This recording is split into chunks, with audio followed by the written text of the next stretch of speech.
Hello, Bulls! Are you aware that your Satisfactory Academic Progress, or SAP status, is used to pay your financial aid? Let's do a quick review.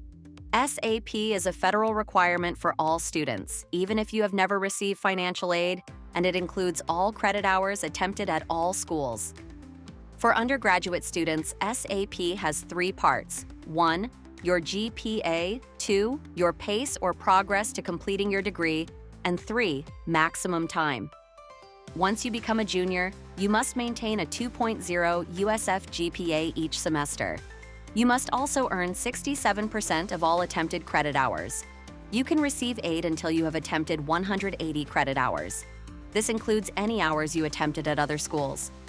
Once you have reached the hours limit, fallen below a 2.0, or earned less than 67% of classes, you may lose your financial aid. Missing transcripts, withdrawals, failing classes, and major changes are some of the situations that can negatively affect SAP.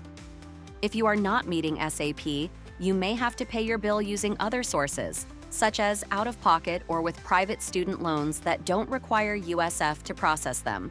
To keep your grants, loans, and work study, you must have a good SAP status. Scholarships are not affected by SAP. What are the easiest ways to keep your aid? Complete your classes with passing grades, keep at least a C average, and graduate on time. SAP is calculated at the end of each semester after your grades have been posted. After you check your grades, review your SAP status. Log in to Student Self-Service by clicking the tile on My USF. Select Financial Aid. View your status from the homepage or select Satisfactory Academic Progress from the main tab and review your status.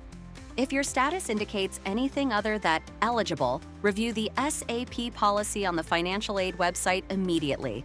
Remember, SAP requirements are not the same as your college's requirements to graduate.